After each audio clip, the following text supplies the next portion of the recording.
eu já estou aqui com os meus arquivos baixados, o banco de frequências, os casos, tá? Os 3 casos.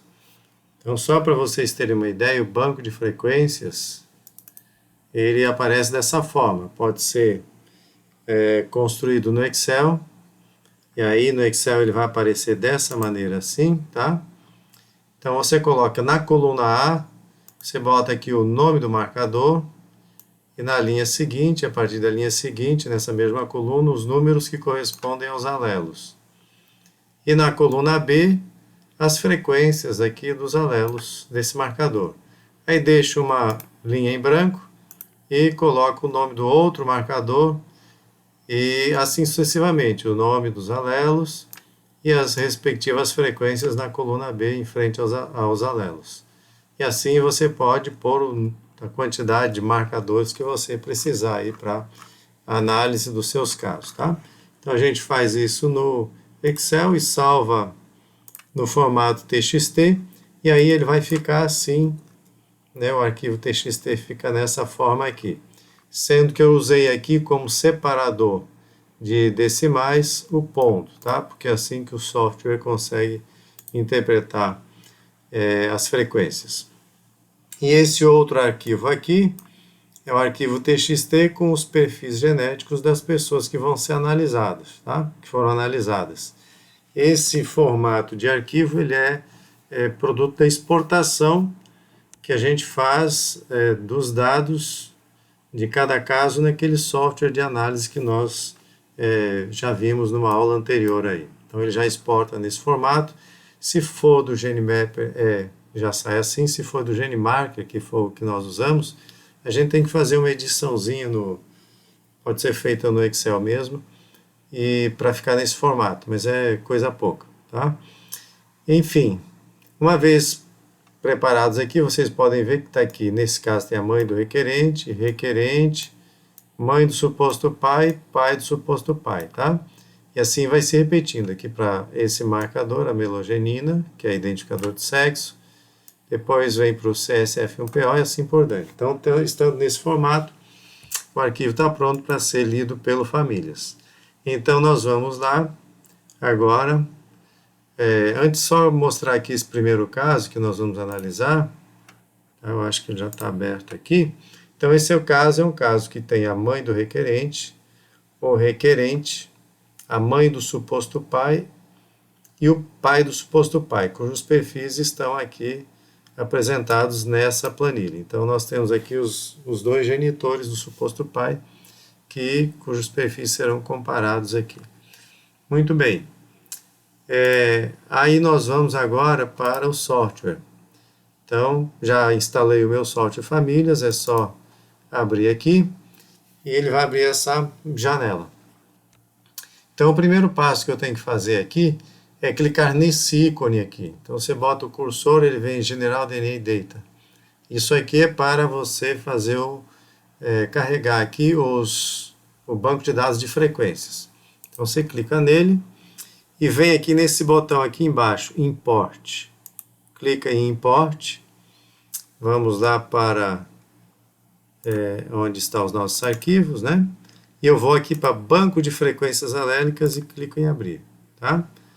Então, ele já preencheu aqui essa tabela com os marcadores aqui, o número de alelos. E se você quiser ver o marcador, o que ele tem, ele está aqui, os alelos, dá 2 cliques em cima dele, né, do nome do marcador, e vai aparecer aqui os alelos que tem, tá?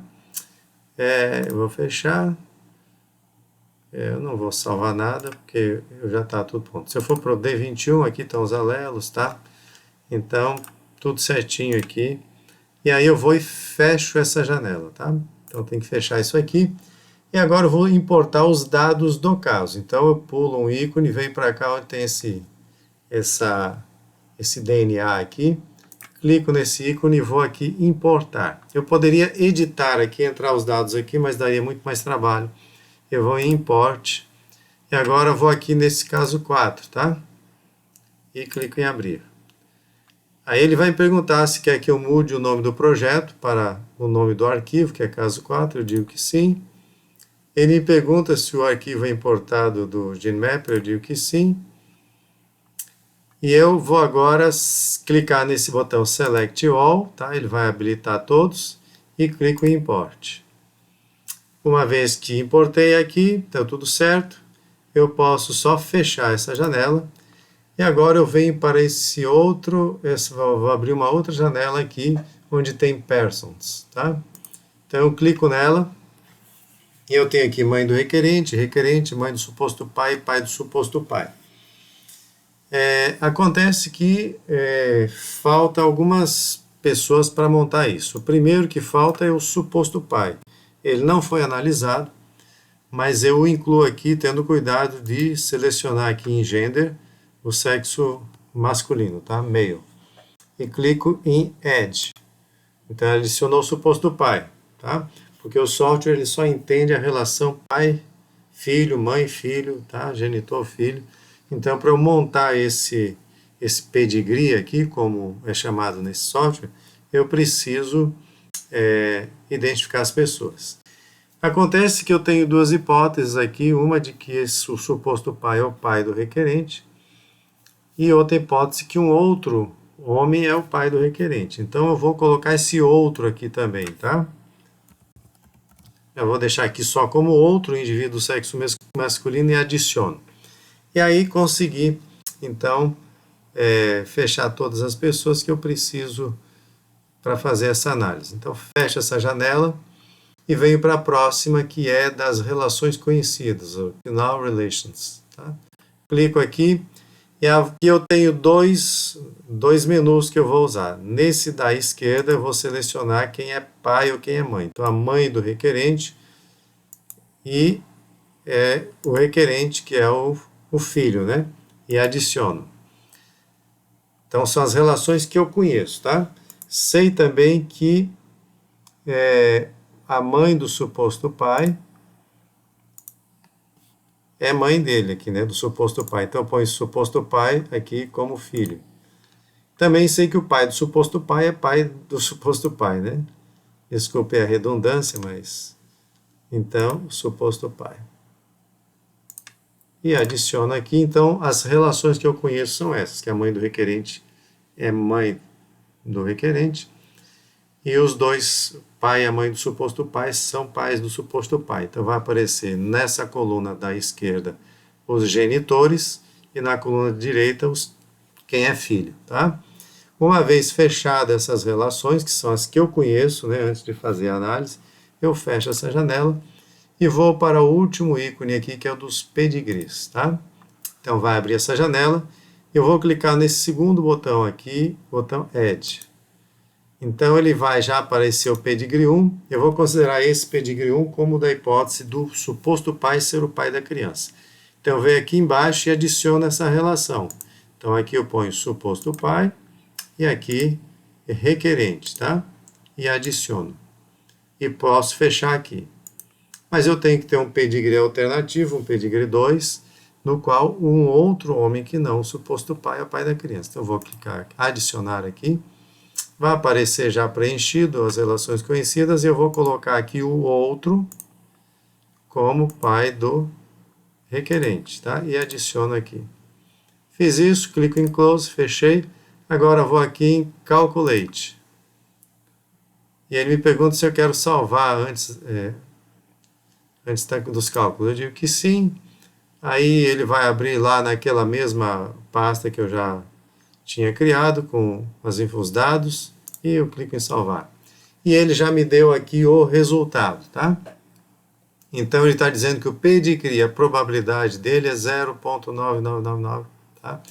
Ou seja, isso aqui, esse valor aqui, multiplicado por 100, é a probabilidade do casal aí de supostos avós, né, dos pais do suposto pai, serem avós biológicos do requerente.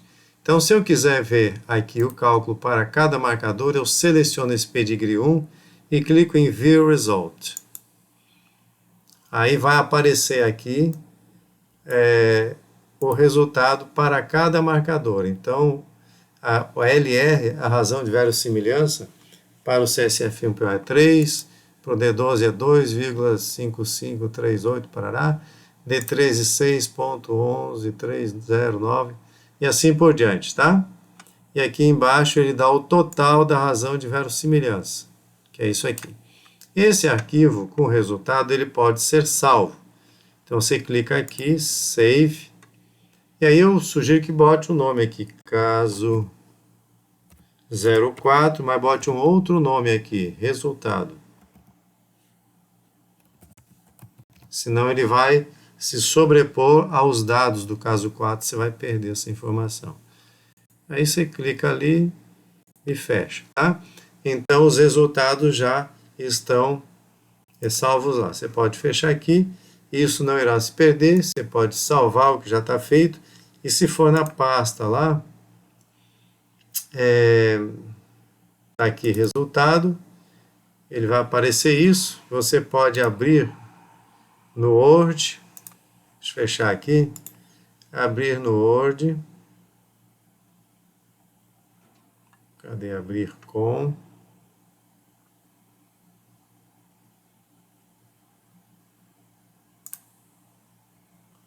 ver se eu consigo achar aqui o Word. Tá? Então no Word você pode vir aqui, selecionar tudo e pode vir aqui inserir tabela, converter texto em tabela. Dá OK. E ele agora arrumou aquilo direitinho, as LRs estão aqui. Esses que ele botou -1 aqui embaixo, tá? Vou aumentar um pouquinho. Os marcadores que não foram usados. Então, você interessa só essa informação. Como ele colocou aqui ponto separador decimal, a gente pode fazer uma conversão. Então, você vem aqui e vai em... Se for o Windows 11, o Office, né? 365 é Ctrl U. Você vai em localizar e substituir. Procure no seu navegador, coloca ponto, localizar ponto, aqui embaixo substituir por vírgula. Você clica em substituir tudo. Pronto, e aí ele já substituiu aqui. Tá certo? Então você depois pode abrir a planilha lá, você pode selecionar só essa parte aqui, tá? Que foi analisada. Copiar, né? Ctrl C.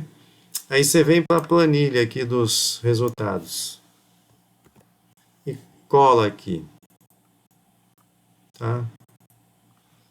Ela deu uma desconfigurada aqui, mas enfim, deixa eu só dar uma arrumada para ficar tudo no mesmo padrão. Então aqui tá, tem que botar um pouco para baixo aqui. Tá? Então dá para vocês verem que os nomes aqui correspondem nas duas tabelas, tá? D3, D16, tará. Então já está arrumado, é só vir aqui copiar essa coluna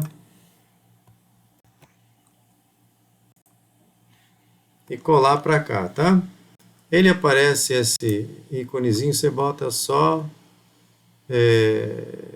colar só valores, tá? Ele já fica na formatação que eu coloquei aqui. Ficou faltando um aqui, por quê?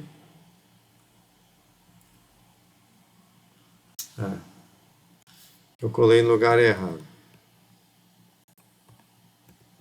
É aqui, tá? Pronto. Aí, se você quiser formatar essas células aqui, eu vou fazer de um jeito que fique mais bonitinho, né? Você pode vir aqui, formatar. Vem aqui em formatar células. Aí você pode aqui colocar o número, né? Casas decimais, o tanto de casas decimais que você quer. Você quer botar 3, 4, 5. Tá? Ok, você pode botar o tipo de fonte, que aqui no restante é calibre, então você bota aqui calibre.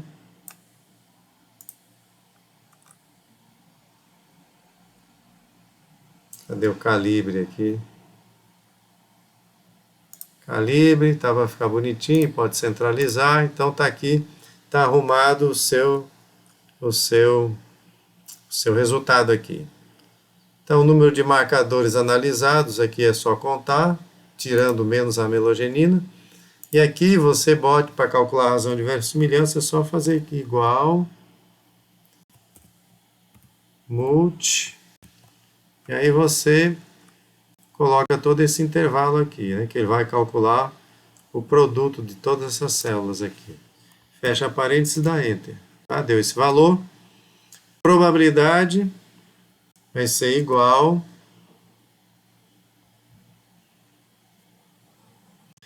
esse valor aqui, que é a razão de verossimilhança, dividido por 1 mais essa razão, esse mesmo valor.